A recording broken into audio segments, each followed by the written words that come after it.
be able to show you his head, but these used to be super tiny. We got these from Eddie and Melissa Sanilla probably about a year ago, and they were just these little tiny worms, maybe about as long as your pinky finger. And they're much bigger now. There's one there, and I've got another one right here. Yeah, you can see its head a little bit. And hopefully, we haven't sexed them yet. Hopefully they turn out to be a male-female pair and we're able to pair them up at some point. And this one in here, well, I guess he just shed because I just cleaned this earlier, so we have a nice new paint job. There you are. This is a desert Massasauga. This is also a rattlesnake. You can also find these in the state of Texas. This is in relation to the western Massasauga. It's just the desert version here. Real pretty animal. They also have the Pac-Man symbols that run down their back. If I can get a shot, it's a little tricky. You can almost see them right there as they get towards the bowl. They'll have those Pac-Man symbols. It's a much smaller rattlesnake than your westerns and your eastern diamondbacks, but they still have a very potent venom. And this right here is a long-nosed viper, one of the crown jewels of our collection. Super beautiful little guy. How do you tell the sex? You have to probe them to be 100% positive. There are some species that are sexually dimorphic, which means you can tell the difference visually. There are also some species that you can tell by looking at the tail.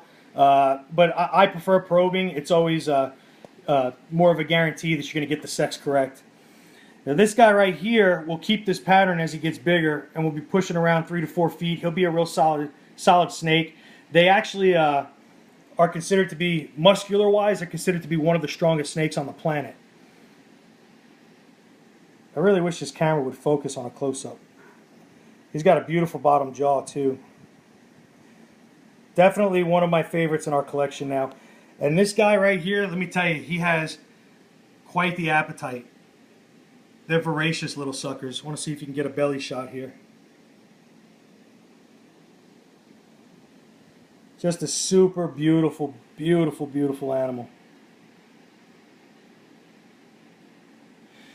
Now I'll go ahead and move over to this one here. This is a dusky pygmy rattlesnake.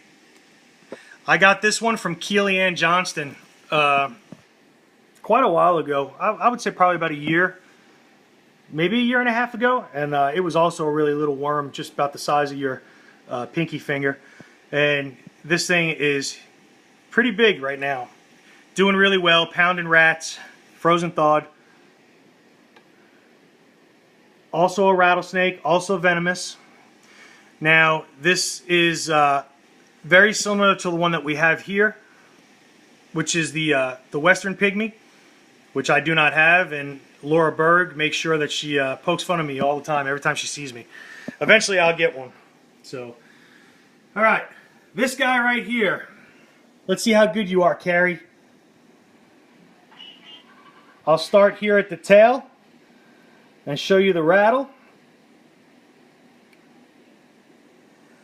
Angela, no, that was not me. That was Ashley Anagasti that had the Gaboon Viper with the damaged eye, which I heard he's actually doing real good. His name is Carl, I believe. And we'll go ahead and start working our way up this snake. As he's moving around, you'll notice he's very green. And that is because he is a green Mojave rattlesnake.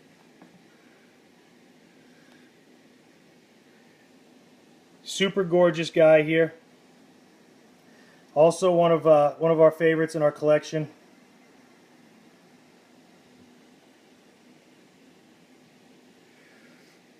Now, this snake can also be found in Texas.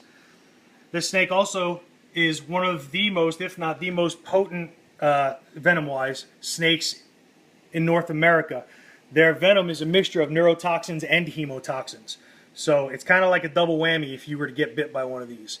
So that's why you kind of want to keep your distance and just stay away from it. If you see a rattlesnake out in the wild, just back away, leave it alone. It's as simple as that. The snake's going to leave. It wants nothing to do with us. Now, I'm going to show you How did you rescue all? We didn't rescue all of them. Some of them were rescues. Some we purchased. Some we bred. And some were given to us by other breeders. Carrie, I knew you would have gotten it right. I was just teasing you. There's quite the delay between you guys commenting and me talking. And I haven't really concentrated on exactly how long that delay is, but it's quite a good gap. Now, Mojave Brown. I'm going to smack you, Don.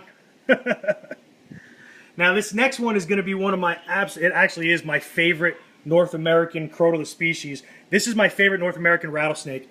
This right here is the canebrake rattlesnake, also known as the timber rattlesnake. This thing is, I'm sorry, in my opinion, the most beautiful rattlesnake on the planet. This is our little female down in here. Now, she came from Florida. So did the male that I'm going to show you after her. It's legal for you to purchase them or acquire them outside of the state, but you cannot purchase them inside of the state, you cannot collect them inside of the state, and you cannot breed them inside of the state because of the fact that they are a protected species. Their numbers are dwindling in a lot of areas in the U.S. due to human encroachment. Beautiful animal, Crotalus horridus. I mean, I'm sorry, every time I look at one of these, they take my breath away. I don't understand how anyone could want to kill such an animal. It's just a gorgeous animal. And she's got a lot of green and pink to her. You can see the green here and the pink up on that side of her. She's a real pretty girl. She just shed the other day too, so. And then this one down here is our male. Now, we'll never be able to breed them, but we do own the pair. Own the pair in the hopes that one day we might be able to. You said before the snakes were endangered. Is it only because humans have been killing them? It is due to human encroachment. It's due to humans building and putting things up everywhere, and we're pushing them out of their native territory. It's not due to predators. Now, I just changed this guy's enclosure out today. Look how beautiful everything looks, and it never fails. What do? How do they thank you? That right there is how they thank you, with a nice massive turd. Every time. It never fails. And those of you that keep snakes, you feel my pain. I know you do. Okay. Now this guy right here is Crotalus molossus. This is the other version of the black-tailed rattlesnake that you saw earlier, which was Crotalus ornatus. This guy right here is from Arizona. Now if you notice, he's got a lot more yellows and golds in him. And from what I understand, from people who have actually found these animals here in Texas, there are some that do have this look to them. But their range is going to decide whether or not they're Crotalus molossus or Crotalus ornatus.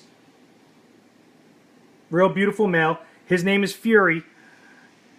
And we've had him for a couple of years.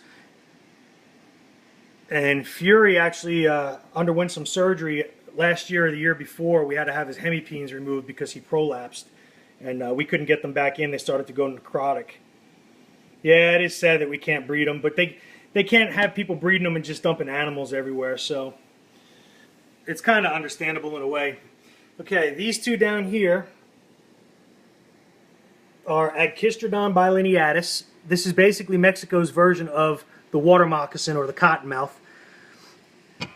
And that right there is our female in the back. She's a lot more brown than our male who's in the other corner. He's more of a jet black. He's going to be harder to see because of the lighting.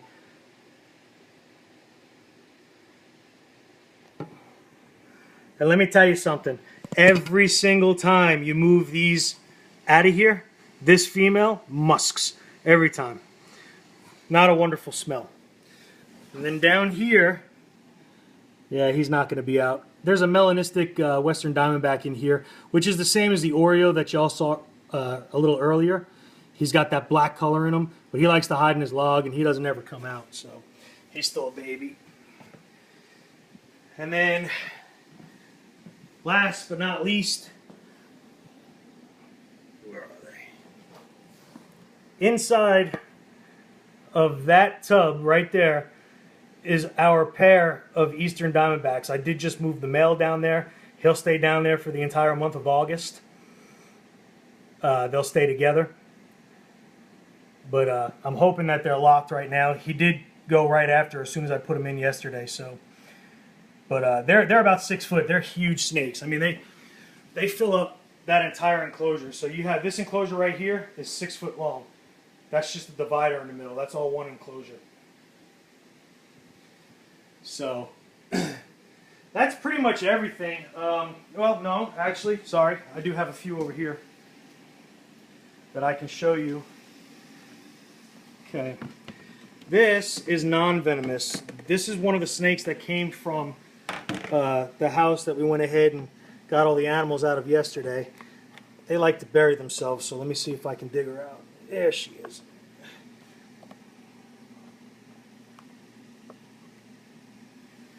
Okay, this is a Pueblan milk snake. Come on. Now they are related to king snakes. They are snake eaters. They will eat other snakes, and it just crapped all over me. You guys are lucky I like you, man, because I really didn't want to get crapped on today. Now, if you notice, come on, sweet girl. She's still pooping on me. If you notice, her colors are different than the coral snake. Now, you can't find these around here anyways. The only ones that you're going to find around here are the Louisiana milk snakes, which come over into central Texas. How do they breed? They actually lock their tails, and the male has, he has two penises. They're called hemipenes, and they're up inside of him. They come out and they go up into the female, and they're pretty spiky looking and not very pretty. You see how easily she digs in there? Just gets right down in that mulch. Real pretty animal right there. Hey, Jordan, can you grab me a paper towel, please? There's another one in here. He had a pair of those.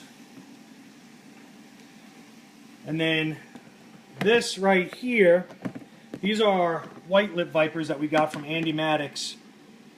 This one right here is our male. He's got a belly full of food right now. Real pretty animal. I'm not as close as you think I am. It is a venomous animal, so I don't want y'all getting your nerves rattled or anything. My hand is not in there. Now, this thing is only about the size of a, well, it was about the size of a quarter when we got it. It's probably tripled in size, but real pretty animal. And then we've got our little female right here. And she did just shed this morning.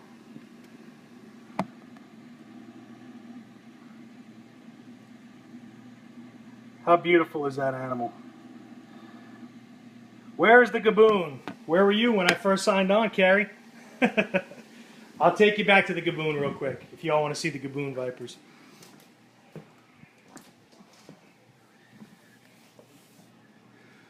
There's the female Gabby right there. Yes, all vipers are venomous.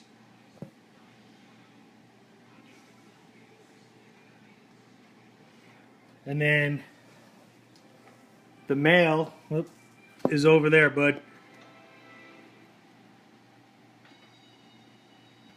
You can't always tell by the head. There's a lot of non-venomous species that will actually flatten and triangulate their heads. I've got some videos on that where I talk about that. If you check out my YouTube, it's under High Scale Reptiles.